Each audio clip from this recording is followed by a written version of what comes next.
Hello friends, welcome to my channel technical tech. Friends, आज U R Rao satellite centre Bengaluru fitter का technician B fitter जो है कि 3/11/2022 को एग्ज़ाम कंडक्ट कराया गया था। अब सेकंड शिफ्ट का पेपर है। इसके फर्स्ट पार्ट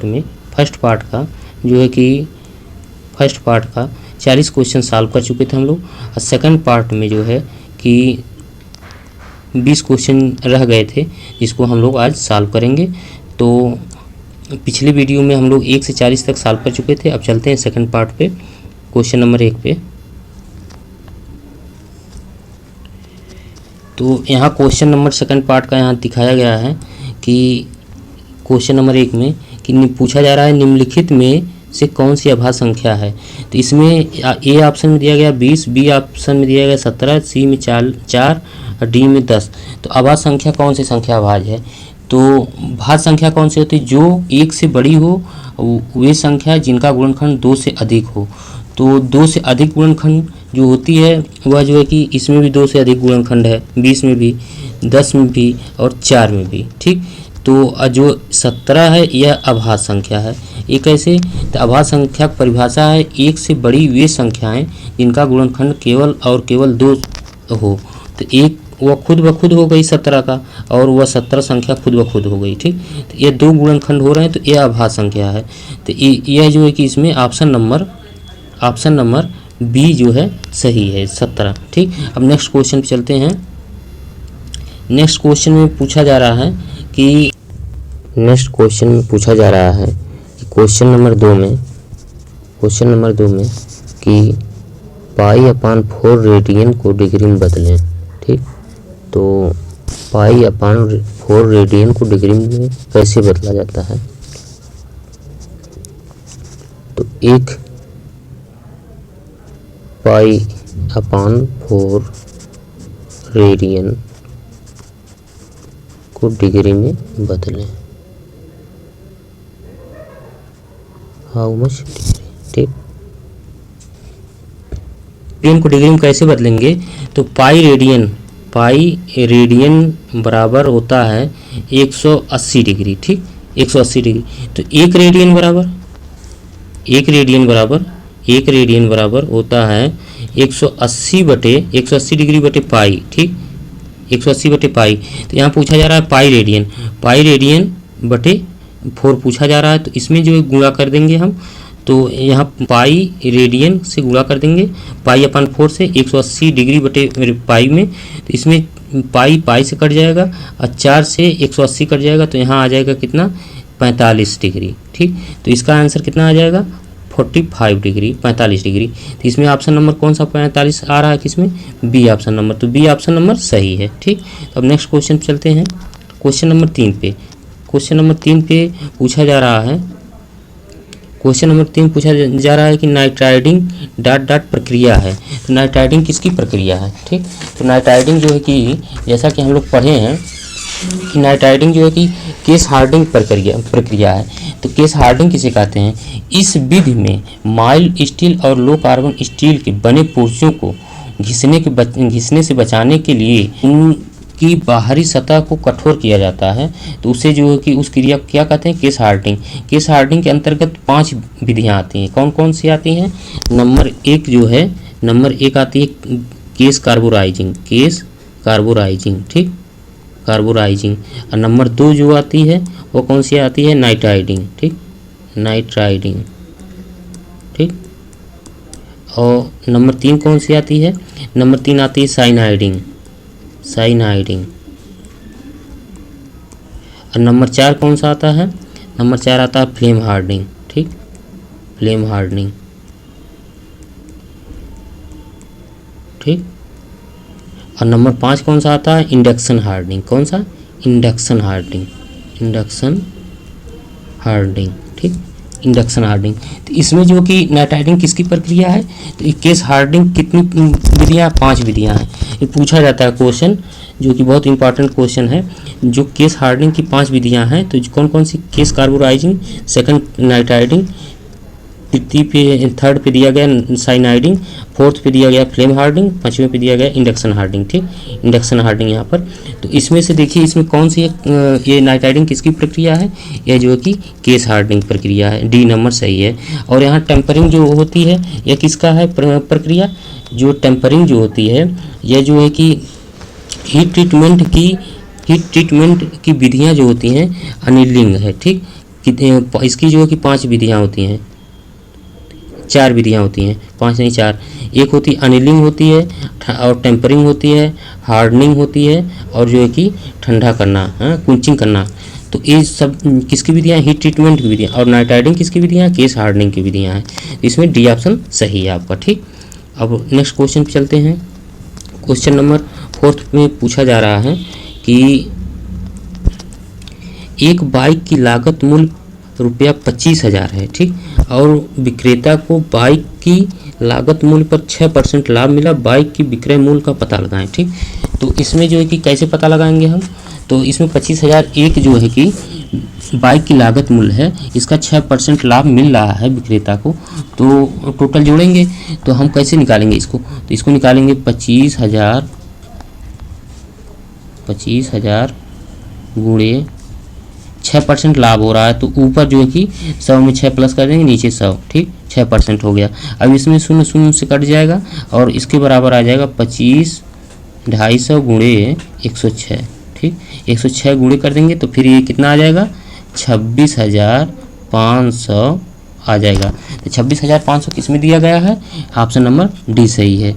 ए में दिया गया 28,000, बी में दिया गया 35,000, सी में दिया गया 27,000, डी ऑप्शन में क्या है 26,500। तो डी ऑप्शन आपका सही है। ठीक, अब नेक्स्ट क्वेश्चन पे चलते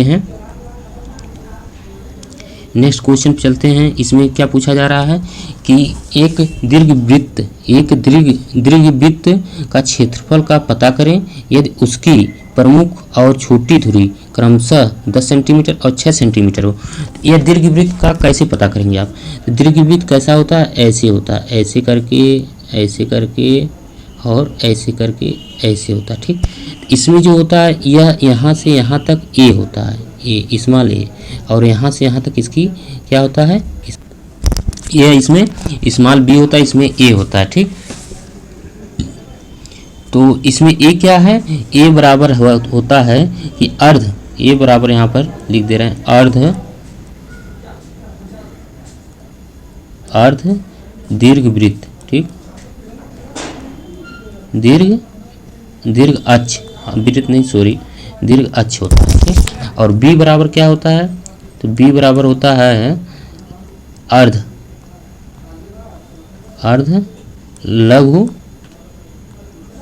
लघु अक्ष। ठीक, तो इसमें जो है कि क्या क्या दिया गया है आपका, एक पूरी लंबाई दी गई है, क्या क्या कहाँ से कहाँ तक, यहाँ से यहाँ तक दिया गया, कितना दिया गया है यहाँ से यहाँ तक 6 सेंटीमीटर। ठीक, और यहाँ से यहाँ तक कितना दिया गया है 10 सेंटीमीटर। ठीक, यहाँ से यहाँ तक 10 सेंटीमीटर दिया गया। ठीक, और इसका जो है कि यह देखिए यहाँ से लेकर के यहाँ तक ये क्या है, अर्ध दीर्घ अक्ष है। ठीक, और जो है कि यहाँ से यहाँ तक कितना है, यह बी है, इसको बी से डिनोट करते हैं। तो यह जो कि अर्ध लघु अक्ष है। ठीक, तो यह इसका क्षेत्रफल निकालने का सूत्र क्या होता है, इसका सूत्र होता है पाई, क्षेत्रफल निकालने का पाई ए बी, क्या होता है पाई ए बी। ठीक, यह जो है कि क्षेत्रफल निकालने का सूत्र है, इसका क्षेत्रफल को ऐसे प्रदर्शित करते हैं, ये क्षेत्रफल निकालने का सूत्र है। ठीक, और परिमाप निकालने का सूत्र क्या है, परिमाप निकालने के लिए जो है कि पाई और एक कोष्टक में ए प्लस बी कोष्टक बंद, तो ये जो है कि क्या है परिमाप निकालने का सूत्र है, क्या है परिमाप निकालने का सूत्र है। ठीक, पाई और कोष्टक में ए प्लस बी। तो अब इसमें पूछा क्या जा रहा है, एक दीर्घ वृत्त का क्षेत्रफल का पता करें यदि उनकी प्रमुख और छोटी धुरी क्रमशः इतना इतना दिया गया, 10 सेंटीमीटर और 6 सेंटीमीटर है। तो इसमें जो है कि जब यहाँ पर आधा दिया गया है, ए बराबर आधा, जो कि यहाँ पर देखिए यहाँ पर जैसा हम यहाँ लिखे हैं कि ए बराबर अर्ध दीर्घ अक्ष और बी बराबर अर्ध लघु अक्ष, इस चीज़ को आप ध्यान दीजिएगा। तो यहाँ पर इसका क्षेत्रफल निकालना है, तो इसके लिए कौन सा फार्मूला इस्तेमाल होगा, इसके लिए पाई ए बी प्रयोग करेंगे। ठीक, पाई ए बी, तो इसको कैसे करेंगे, तो यहाँ 10 दिया गया, तो ए बराबर क्या आ जाएगा, यहाँ पर ए बराबर आ जाएगा कितना 5 आएगा, क्योंकि यहाँ 10 दिया गया तो उसका आधा करेंगे तो 5 आ जाएगा। बी बराबर कितना आ जाएगा, बी बराबर यहाँ 6 दिया गया तो 3 आ जाएगा। ठीक, तो अब इसका फार्मूला क्या था, इसका फार्मूला था आपका पाई ए बी। ठीक, पाई ए बी। तो इसको हम सॉल्व जब करेंगे तो पाई इंटू 5 इंटू 3, ठीक, बराबर कितना आएगा 5 इंटू 15। ठीक, तो इसको कैसे लिखेंगे 15 पाई। ठीक, तो यही आपका आंसर आ जाएगा। ठीक, तो इसमें कौन सा ऑप्शन में, पहला ऑप्शन क्या दिया गया 4 पाई। ठीक, बी ऑप्शन क्या दिया गया 16 पाई। ठीक, सी ऑप्शन क्या दिया गया 60 पाई। ठीक, डी ऑप्शन क्या दिया 15 पाई। तो ये ऑप्शन आपका सही है, ऑप्शन नंबर डी सही है। ठीक, तो अब नेक्स्ट क्वेश्चन चलते हैं। इसमें क्या पूछा जा रहा है कि एक वस्तु को संतुलन में कहा जाएगा यदि वस्तु पर लागू सभी बल और बलागु मोमेंट्स के परिणामी हैं। ठीक, इसमें कौन सा सही होगा, अगर वह जो है कि शून्य अवस्था में हो। ठीक, सभी बल लगाए जाएंगे तो वह शून्य ही अवस्था में रहेगा, तभी जो है कि सभी बल उस पर जो कि कार्य करेंगे। ठीक, तो इसमें जो है कि ऑप्शन नंबर बी सही है। ठीक, बी ऑप्शन सही है इसका। ठीक, अब नेक्स्ट क्वेश्चन चलते हैं। यहाँ पूछा जा रहा है क्वेश्चन नंबर 7 में कि संवेग की मात्रा है। ठीक, तो संवेग बराबर होता क्या है, संवेग बराबर होता है द्रव्यमान। ठीक, द्रव्यमान गुणे वेग। ठीक, वेग, द्रव्यमान गुणे वेग होता है। तो इसको जो है कि कैसे प्रदर्शित करते हैं, द्रव्यमान को हम लोग लिखते हैं kg में। ठीक, इनटू वेग को कैसे करते हैं मीटर प्रति सेकंड,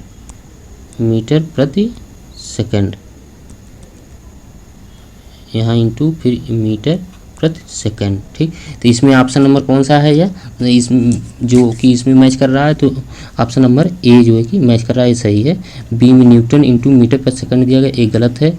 सी में दिया किलोग्राम इंटू मीटर प्रति सेकंड स्क्वायर, ये भी गलत है। डी में न्यूटन इंटू मीटर प्रति सेकंड स्क्वायर, ये भी गलत है। ए वाला ऑप्शन आपका सही है। ठीक, तो अब नेक्स्ट क्वेश्चन चलते हैं क्वेश्चन नंबर 8 पे।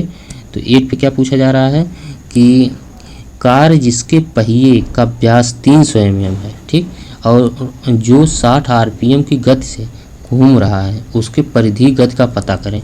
ठीक, तो इसमें जो है कि इसका जो है कि साफ जब करेंगे आप, तो इसमें जो है कि बी ऑप्शन इसका सही आएगा। ठीक, 0.3 पाई मीटर प्रति सेकंड, यह जो है कि कटिंग स्पीड बराबर पाई dn बटे 1000 से सॉल्व होगा। ठीक, इसको कन्वर्ट करना पड़ेगा mm में, तब जो है कि सॉल्व होगा। इसका जो कि 0.5 पाई मीटर प्रति सेकंड आएगा, बी ऑप्शन इसका सही है। ठीक, और भी इसके मैथ के फार्मूले पे भी लगेगा, तो ये मैथ के फार्मूले पे भी लगेगा, तो इसमें जो है कि बी ऑप्शन सही है। ठीक, और जो है कि नेक्स्ट क्वेश्चन पे चलते हैं, क्वेश्चन नंबर 9 पे। यहाँ पूछा जा रहा है गतिशीलता द्वारा इलेक्ट्रोप्रेरक बल की दिशा को द्वारा दिखाया जा सकता है, किसके नियम के द्वारा। तो यहाँ पर दिया गया है बॉयल्स के नियम, चार्ल्स के नियम, फ्लेमिंग के दाएं हाथ का नियम, हुक्स का नियम। तो यहाँ पर ऑप्शन नंबर जो है कि इलेक्ट्रोप्रेरक बल की दिशा को किसके द्वारा प्रदर्शित किया जाता है, दिखाया जाता है, तो ऑप्शन नंबर सी सही, फ्लेमिंग के दाएं हाथ के नियम का। ठीक, और जो हुक्स का नियम है, यह जो कि कोच का खोज किए थे, जो कि रॉबर्ट्स हुक, ये जो कि रॉबर्ट्स हुक जो कोच का खोज किए थे। और जो कि बॉयल्स का नियम जो है कि इनका नहीं है, ये जो है कि फ्लेमिंग के दाएं हाथ के नियम को पारित कर रहा है इलेक्ट्रोप्रेरक बल। ठीक, और नेक्स्ट क्वेश्चन चलते हैं। इसमें पूछा जा रहा है क्वेश्चन नंबर 10 में कि जेम्स 10 दिन में एक छोटा काम पूरा करता है, आकाश 12 दिनों में और प्रसाद 15 दिन में। ठीक, आकाश 12 दिन में, प्रसाद 15 दिन में। यदि जेम्स 10 दिन, आकाश 12 दिन और प्रसाद 15 दिन, ये सब मिलकर काम करते हैं तो कितने दिनों में काम पूरा कर पाएंगे। ठीक, तो यहाँ पर जो कैसे इसको सॉल्व करेंगे, तो इसमें एक दिन का, 10 दिन में काम कर रहा है तो एक दिन का काम कितना होगा 1/10। ठीक, एक किसका हो जाएगा जेम्स का हो जाएगा। ठीक, और तीनों को मिलकर करना है तो यहाँ पर हम क्या करेंगे धन कर देंगे। ठीक, और फिर आकाश कितने 12 दिन में कर रहा है तो एक दिन में कितना काम करे 1/12। ठीक, और फिर इसको धन कर लेंगे। क्योंकि तीनों मिलकर काम कर रहे हैं। फिर प्रसाद जो 15 दिनों में काम कर रहा है, तो एक दिन का कितना काम होगा इसका, 1/15। ठीक, अब इसमें जो है कि इसका एलसीएम लिया जाएगा। एलसीएम कितना आएगा, एलसीएम आएगा 60। ठीक, और 10 से 60 में भाग देंगे, 6 + 12, 12 × 25 60 और 15 चौको 60। ठीक, तो इसमें जो कि आ जाएगा 6 × 4 = 10, 5 × 15, 15/60। अब इसमें कट करेंगे तो 1 कितना आ जाएगा, 1/4। तो इसको फिर जब 1/4 एक दिन काम है, ये तीनों मिलकर कितने दिन में काम करेंगे, 4 दिन में काम करेंगे। कितने दिनों में, 4 दिनों में तीनों मिलकर। तो इसमें बी ऑप्शन सही हो जाएगा। ठीक, अब नेक्स्ट क्वेश्चन चलते हैं। नेक्स्ट क्वेश्चन पे चलते हैं। नेक्स्ट क्वेश्चन क्या दिया गया, क्वेश्चन नंबर 11 में निम्नलिखित में से कौन सा अस्थायी संतुलन स्थिति की पूर्ति करता है। तो ए ऑप्शन में क्या दिया गया है कि सपाट क्षैतिज सतह पर अपने नोक पर स्थित शंकु। तो सपाट सतह ऐसे है, इस पर जो कि अगर किसी शंकु को ऐसे रखेंगे हम, क्या ये जो संतुलन अवस्था प्राप्त करेगी, कभी नहीं करेगी। ठीक, तो ये नहीं होगा। ठीक, ये नहीं होगा, ए ऑप्शन। और जब यहाँ लिखा गया सपाट क्षैतिज सतह पर बाल, तो सपाट क्षैतिज सतह, जैसे कि यहाँ पर इस क्षैतिज सतह और इसमें जो कि मान लीजिए यहाँ शंकु हम रख देंगे ऐसे। ठीक, तो यहाँ बीच में बाल रख देंगे, क्या ये इस तरीके से संतुलन को में रह पाएगी, शंकु नहीं रह पाएगी, ये गिर जाएगा। ठीक, तो ये जो कि गलत है, ये भी ऑप्शन नंबर बी। अगर फिर कह रहा है सपाट क्षैतिज सतह पर जो है कि अपने आधार पर स्थित शंकु, तो वह अपने आधार से, यह अपने आधार से जब ऐसे रहेगी तब ये संतुलन की अवस्था में रहेगी। तो ये ऑप्शन सी नंबर सही है। और डी में कह रहा उत्तल सतह पर बाल, उत्तल सतह पर बाल, तो यह जो कि ये कैसे रहेगी, या इस तरीके से कह रहा ऐसे करके ऐसे यहाँ बाल पे, तो क्या बाल पे रह पाएगी, नहीं रह पाएगी। ठीक, और बाल पे ये ऑप्शन गलत है, इसका सी ऑप्शन सही है। ठीक, इसका सी ऑप्शन सही है। और नेक्स्ट क्वेश्चन चलते हैं। नेक्स्ट क्वेश्चन क्या पूछा जा रहा है क्वेश्चन नंबर 12 में कि a का पावर m इंटू a का पावर n, तो बराबर पूछा जा रहा है। तो क्या होगा, तो इसमें पूछा जा रहा है कि अगर a का पावर m इंटू a का पावर n है, तो आधार इसमें बराबर है। जिस भी जो संख्या में आधार बराबर होते हैं उसके घात क्या होते हैं, जुड़ जाते हैं। तो इसमें क्या है, घात आधार बराबर है, घात जो है कि असमान है। तो ये कैसे इसको लिखेंगे हम लोग, तो जुड़ेंगे m इंटू n कर जाएगा। ठीक, m इंटू n, तो यह जो है कि इसका डी ऑप्शन यहाँ पर दिया गया है, ये सही है। ए गलत है, ए बी गलत है, सी गलत है, इसका डी ऑप्शन सही है। ठीक, अब 13 नंबर क्वेश्चन में देखते हैं। इसमें क्या कहा गया है कि इसमें कहा जा रहा है धातु का गुण जिससे उसे तार के रूप में बनाया जा सकता है उसे कहते हैं। तो धातु का कौन से गुण से तार बनाया जाता है, तो आपको भी पता होगा, तन्यता, जिसे डक्टिलिटी इंग्लिश में कहते हैं। डक्टिलिटी इसमें इसके गुण के ही कारण तार बनाए जाते हैं। ठीक, और जो बी ऑप्शन दिया गया है इसमें आघात वर्धनीयता इसमें सीट के रूप में परिवर्तित करते हैं। ठीक, इसको सीट के रूप में परिवर्तित करते हैं इसके गुण के कारण। अब भंगुरता क्या है, भंगुरता कारण जो है कि कोई भी स्टील या जैसे सबसे ज़्यादा भंगुर कौन होता है, कास्ट आयरन। कास्ट आयरन को अगर आप उसमें कंप्रेशन क्षमता ज़्यादा होती है, टेंसाइल स्ट्रेंथ, लेकिन उसको अगर पटक देंगे तो भंगुर टूट जाएगा। सबसे ज़्यादा भंगुर होता है वह होता है भंगुर, शीशा होता है भंगुर। ठीक, दृढ़ता क्या है, ये कठोरता है, क्या है, कठोर। तो इसमें तार के रूप में किस क्रिया के द्वारा बनता है, किस गुण के कारण, तो ये तन्यता गुण के कारण, जिसे इंग्लिश में कहते हैं डक्टिलिटी। क्या कहते हैं, डक्टिलिटी। ठीक,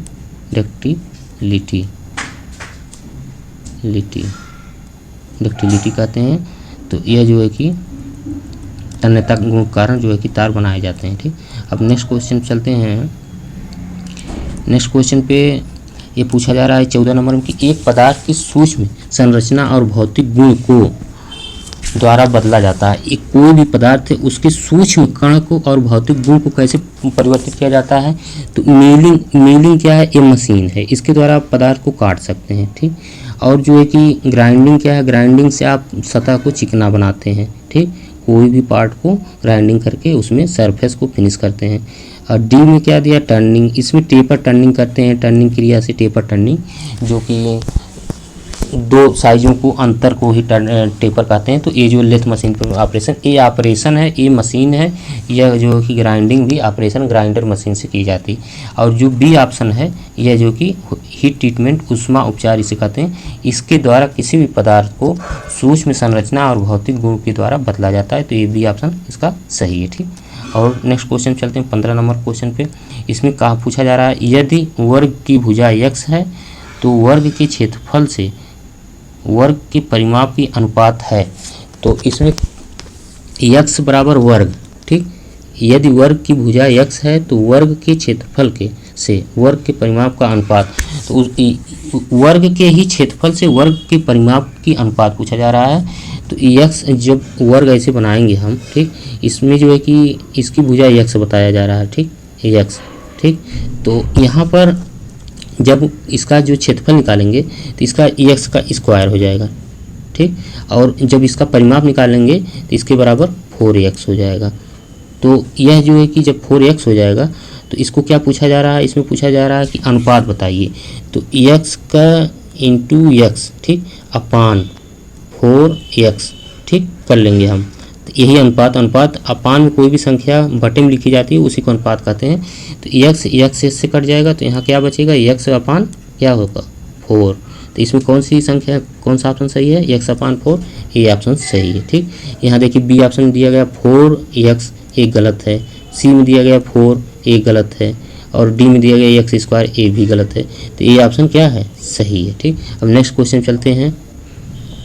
नेक्स्ट क्वेश्चन पूछा जा रहा है क्या कि एक वायुमंडलीय दाब डॉट डॉट समान है। ठीक, तो एक वायुमंडलीय दाब किसके समान है, यहाँ पर देखिए हर ऑप्शन में Hg दिया गया। आप कहेंगे Hg क्या है, तो यह पारा है। क्या है, पारा, इसे मरकरी कहते हैं। ठीक, और यह जो है कि 760 होता है, 760 यहाँ पर सेंटीमीटर में दिया गया है। तो यह जो कि ए ऑप्शन इसका सही 76 सेंटीमीटर। ठीक, 76 सेंटीमीटर Hg। ठीक, और इसमें देखिए दिया गया बी में 56 सेंटीमीटर Hg, 60 सेंटीमीटर। तो यहाँ डी में दिया गया कि 70 सेंटीमीटर। इसका जो है कि सही ऑप्शन 76 सेंटीमीटर ऑफ Hg पारा, ए ऑप्शन इसका सही है। ठीक, तो अब नेक्स्ट क्वेश्चन चलते हैं। नेक्स्ट क्वेश्चन पे क्या पूछा जा रहा है, तो नेक्स्ट क्वेश्चन पूछा जा रहा है आपसे 17 नंबर क्वेश्चन में कि निम्नलिखित जो है, निम्नलिखित 9AQ plus 8BQ minus CQ plus AQ minus 4BQ plus 3 पद को जोड़ें और उसके C का गुणक बताएं। इसमें देखिए पद को जोड़ें और C का गुणक बताएं। इसमें देखिए इसमें पूछा जा रहा है, जो C का मान पूछा जा रहा है। ठीक, तो इसमें इसका घात, इसमें पहले हम ये चीज़ देखेंगे घात क्या है। अगर जिस संख्या घात सम होती है, जैसे 2 हो गई, 4 हो गई किसी संख्या घात, तो यह जो है कि गुणा करेंगे तो ये क्या होगी, या जोड़ेंगे या घटाएंगे तो ये क्या होगी, यह जो है कि इसका मान सम में आएगा, प्लस में आएगा। सम कह रहे हैं जैसे कि प्लस में आएगा, माइनस में नहीं आएगा। ठीक, यहाँ पर ये प्लस में आएगा। जो जिसकी घात सम रहेगी उसको जोड़ने पर और गुणा करने पर वह क्या आएगा, जो है कि जोड़ने पे और गुणा करने पे, घटाने पे वह घटाने पे नहीं, जोड़ने पर और गुणा करने पर यह प्लस में आएगा। और जिसकी घात विषम रहेगी, ठीक, जैसे इसकी घात C की घात क्या है, 3 है। ठीक, तो यह जो है कि इसको गुणा करेंगे और जोड़ेंगे तब भी जो है कि मान लीजिए इसका मान 1 है। अब इसका AC का मान लीजिए 1 है, तो 1 हम रख लिए। अब ये 3 बार कह रहा है C में, तो हम 3 बार गुणा करेंगे। और यहाँ पर मार्क क्या दिया गया, यहाँ पर दिया गया, यहाँ पर देखिए, यहाँ पर दिखाया जा रहा है C का मान दिखाया जा रहा है -C। ठीक, तो यहाँ पर जो है कि यहाँ पर -C है। ठीक, तो इसको 3 बार माइनस गुणा करेंगे, -1 गुणे -1। ठीक, यहाँ पर -1 कर लीजिए। यहाँ देखिए, यहाँ -1 इंटू -1 फिर -1। ठीक, अब इसको गुणा करेंगे तो यह माइनस क्या हो जाएगा, प्लस हो जाएगा। ठीक, यहाँ जैसे हमने आपको बताया सम की घात होती है तो गुणा करने पे वो प्लस हो जाता है।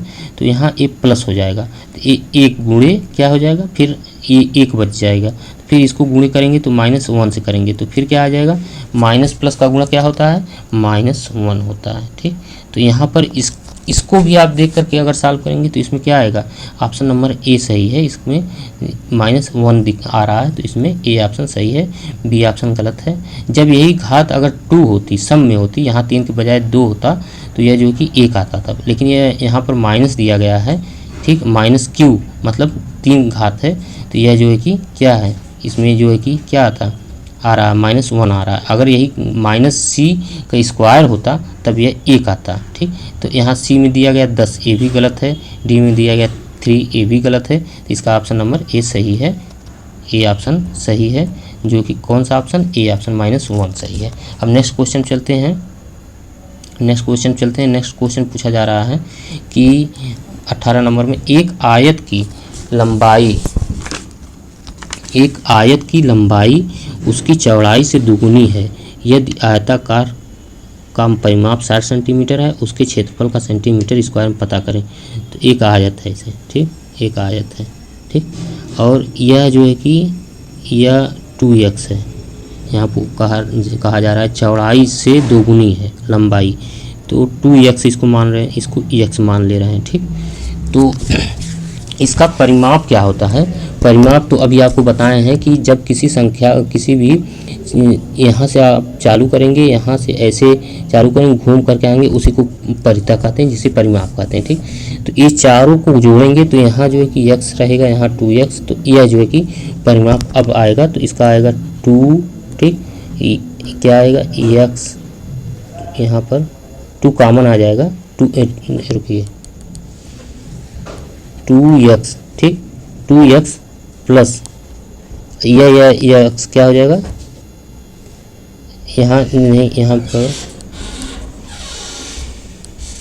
पर 4x हो जाएगा, 2x 4x हो जाएगा, फिर आ जाएगा यहाँ 2x। ठीक, तो यहाँ पर जब कॉमन लेंगे हम, तो 2x कॉमन लेंगे हम, तो यहाँ पर आ जाएगा क्या, x प्लस 2x, यहाँ पर कॉमन लेंगे तो यहाँ पर आ जाएगा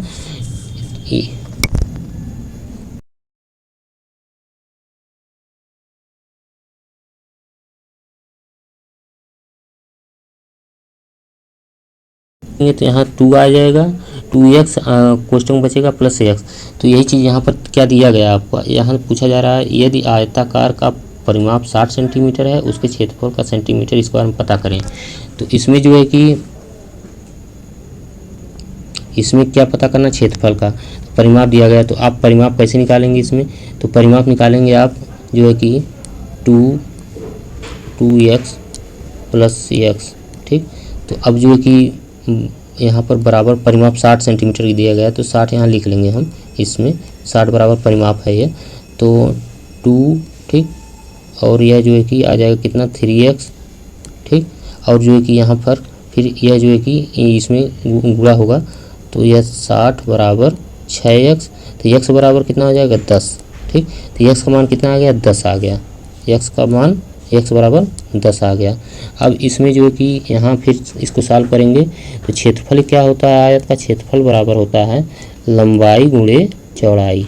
ठीक, चौड़ाई, तो इसमें जो है कि जब मान रखेंगे तो इसमें रखेंगे, इसकी लंबाई कितनी थी, लंबाई इसकी थी 2x थी, चौड़ाई कितनी थी, x थी। तो लंबाई में जो जब 2x है तो 2x का मान कितना है, 10 है, तो यहाँ 10 रखेंगे, फिर इंटू चौड़ाई का मान कितना है, चौड़ाई x था यहाँ पर, तो इसको भी 10 रखेंगे, तो ये टोटल गुणा करेंगे कितना आएगा, 10 10 में 100 दूनी 200, तो इसका आंसर कितना आ जाएगा, आंसर आ जाएगा 200। ठीक, 200 सेंटीमीटर स्क्वायर आ जाएगा। ठीक, तो यहाँ पर ऑप्शन नंबर कौन किसमें 200 है, तो 200 ए तो गलत है, ए ऑप्शन सही, 200 ए गलत है, ए गलत है, तो ऑप्शन नंबर बी सही है। अब नेक्स्ट क्वेश्चन चलते हैं। नेक्स्ट क्वेश्चन पूछा जा रहा है 19 नंबर में कि यदि एक बस 60 मीटर की दूरी 5 सेकंड में तय करता है तो उसकी औसत गति क्या होगी। ठीक, तो औसत गति कैसे निकालते हैं, कुल दूरी बटे कुल समय होता है, तो कुल दूरी कितना दिया गया है हमें 60 मीटर। ठीक, 60 मीटर। अब कुल समय कितना दिया गया, 5 सेकंड दिया गया, तो 5 से भाग कर देंगे तो कितना आ जाएगा, 60/5 लिख करके, तो यहाँ पर भाग कर देंगे तो यहाँ आपका आ जाएगा 12/5 60।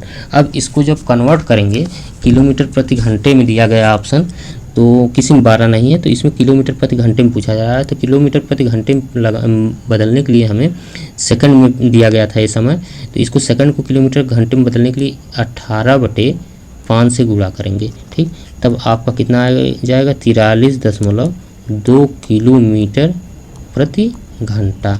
कौन सा ऑप्शन सही है? डी सही है, option number D.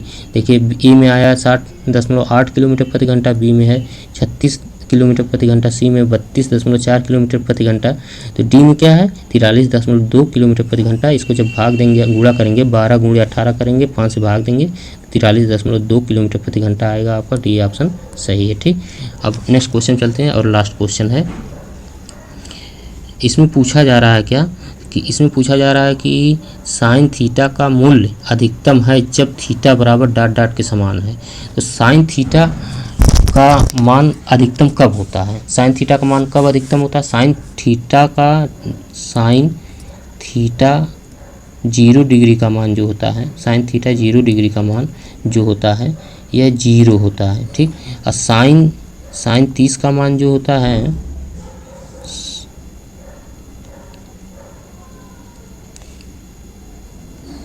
Sign 0 degree का मान जो होता है 0 होता है। साइन 30 का मान जो होता है यह 1/2 होता है। और साइन 45 डिग्री का मान क्या होता है 1/√2 होता है। ठीक, अब साइन 60 का मान क्या होता है? साइन 60 का मान होता है √3/2 होता है। साइन 60 का मान क्या होता है? साइन 90 का मान क्या होता है? यहाँ 60 बताया गया है। साइन 90 का मान क्या होता है? 1 होता है। तो आप इसमें देखिए किसका मान सबसे अधिक है। साइन 0 का मान 0 है, ये भी cut, option number A cut. Sine 30 का मान क्या है? 1/2 है, अच्छा आधा है। ठीक, और साइन 45 का मान कितना है? 1/√2, तो ए भी ऑप्शन गलत है। ठीक, साइन 60 दिया नहीं गया है, ए भी गलत, तो ए 45 डिग्री यहाँ पर ए भी गलत। ठीक, और ऑप्शन नंबर 90 में सी में क्या दिया गया है? सी में दिया गया 1, सबसे अधिक मान इसमें 1 है, तो किसका मान सबसे अधिक है? 90 का। सी, साइन 90 का मान 1 होता है, यह सबसे अधिकतम साइन का मूल्य है, अधिकतम मान है, मूल्य है। तो यह जो कि साइन बी 30 डिग्री का 1/2 है, ए भी गलत। तो इसमें कौन सा ऑप्शन सही है? सी ऑप्शन सही है। ठीक, तो ये 20 क्वेश्चन पूरे हो गए आज। अब यह जो कि UR राव सैटेलाइट सेंटर का जो है UR राव सैटेलाइट सेंटर का आज जो है कि फाइनल ये पेपर सॉल्व हो चुका। तो दोस्तों अगर वीडियो अच्छी लगे तो लाइक, सब्सक्राइब और शेयर ज़रूर करिएगा। और ये PDF जो है कि डिस्क्रिप्शन बॉक्स में टेलीग्राम ग्रुप है, व्हाट्सएप ग्रुप है, उसमें ज्वाइन करके आप PDF प्राप्त कर सकते हैं। तो अगर अच्छी लगे तो ज़रूर लाइक और सब्सक्राइब करिए। और नेक्स्ट वीडियो फिर लेकर आ रहे हैं आपके लिए, जो है कि इसरो का पेपर सॉल्व करेंगे। तो अब चलते हैं, धन्यवाद।